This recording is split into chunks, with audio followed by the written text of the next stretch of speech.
What is going on, guys? My name is Amos and I'm back again with another video. So in today's video, we want to talk about bounded sequences. So let's talk about first of all a sequence that is bounded above. So we say that the sequence a sub n is going to be bounded above if we can find a real number big M such that all the terms of my sequence are going to be less than or equal to this real number big M and big M.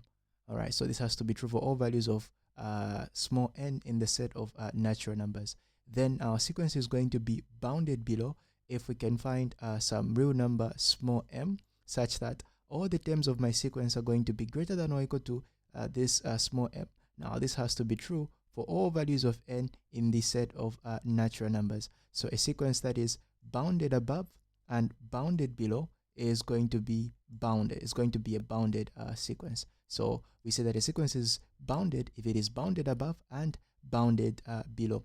Now let's look at a few examples of sequences that are bounded above.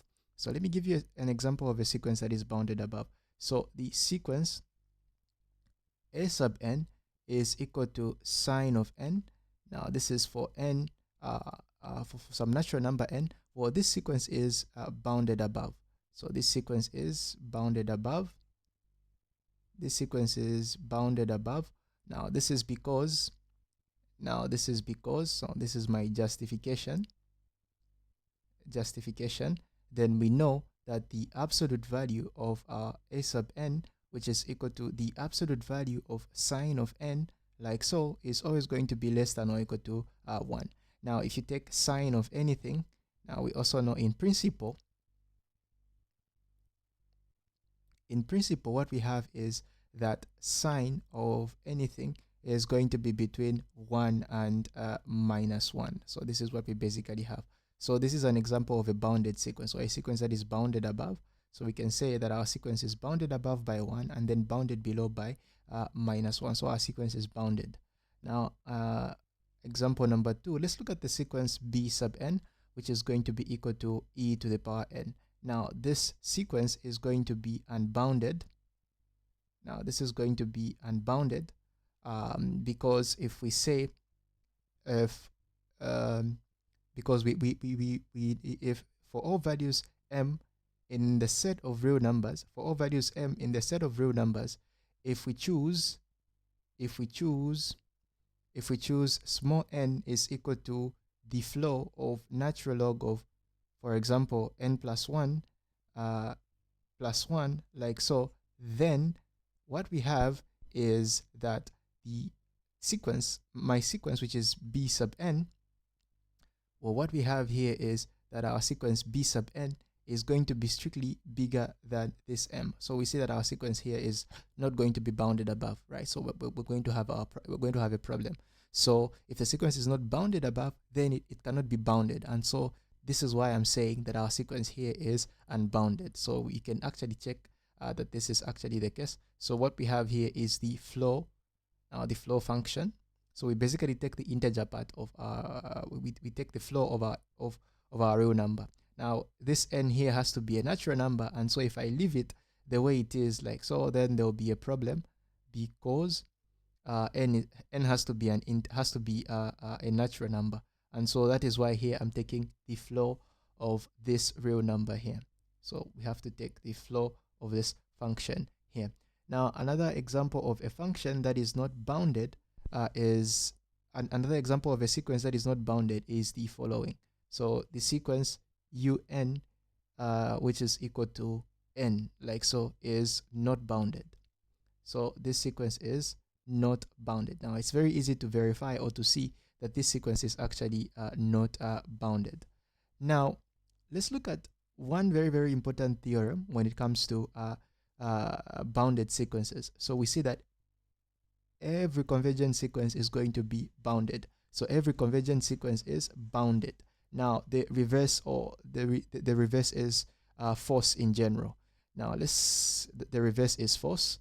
So let me just maybe do this. So what we are saying here is that the reverse is actually false. Now we can give a counter example here. Now consider the sequence. So let's consider the sequence. C sub n, which is equal to minus 1 to the power n. Now, what are the terms of this sequence? Well, the terms of this sequence are as follows. So we basically have, if you plug in the first item, now here n is going to come from the set of natural numbers. So if you plug in your 0, you get 1. So the first item is 1, the next number is -1, and then the next item is 1, and then we have -1, and then the numbers keep on alternating. The numbers keep on alternating. Now you see that this sequence does not settle down to a single value. Now because it is sometimes 1 and then sometimes -1, so this sequence C sub n is not convergent. So C sub n is divergent, right? So C sub n is a divergent sequence. So we know that C sub n is going to be a divergent sequence, right? So it's a divergent sequence, but then this sequence is bounded because all the values are, so we have 1 and -1. So the biggest value we have here is 1, and then the smallest value here we have is 1.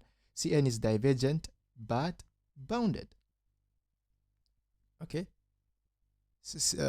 because it's bounded. Why is it bounded? So maybe we can give some proper justification here in curly braces. So here we have that -1 to the power n is less than or equal to 1, and then less than or equal to -1, like so. So we see that our sequence here is bounded. So however, we have a bounded sequence, but then this sequence is also divergent. So that's why here we're saying that the opposite is always false. That the opposite, that the opposite is in general going to be false.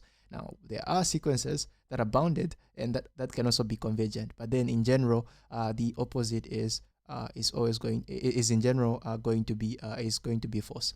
Now another interesting thing about this, bounded sequences, or something that is going to be mentioned in line with these bounded sequences, is the fact that every sequence, let me just maybe write it here. So every sequence that diverges to positive infinity, every sequence that diverges to positive infinity is bounded below.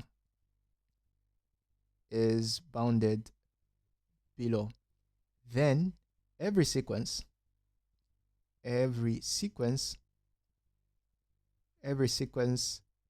that diverges to minus infinity is bounded above.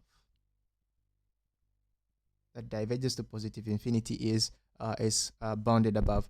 Now let me just define what it means for the limit of a sequence. So here what I'm saying here is that every sequence that has limit positive infinity is bounded below, and then every sequence that has limit minus infinity is bounded above. Now let me define, or let me first of all write what it means for a sequence to have limit positive infinity and a sequence to have limit minus infinity. So we say that the limit, as now let me just put this as a reminder, like so. We say that the limit as n goes to infinity of some sequence, S sub n, is going to be equal to positive infinity. Well, this is going to be equivalent to saying that for all values big M in the set R plus star, like so, we have that we can find some natural number n in this. We can find some natural number n, like so. We can find some natural number n such that for all values of n in the set of natural numbers. So I'm just going to write it on on the next line. So if we go beyond this natural number, then we have that our sequence un is going to be greater than or equal to m.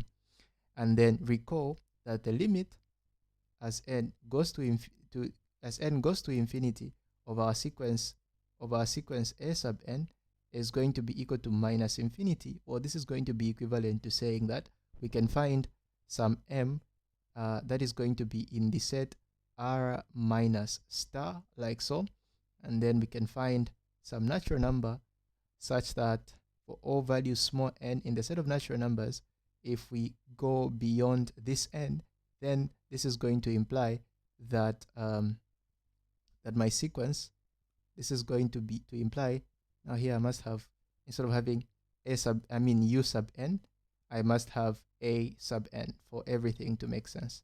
And then maybe here we can use a different sequence. Instead of having a sub n, we can maybe use b sub n. Then here we can say b sub n is going to be less than or equal to m. Now this is just, you know, me reminding you what it means for a sequence to have limit positive infinity and for a sequence to have limit minus infinity. Thank you guys for watching, and I'll see you in the next video.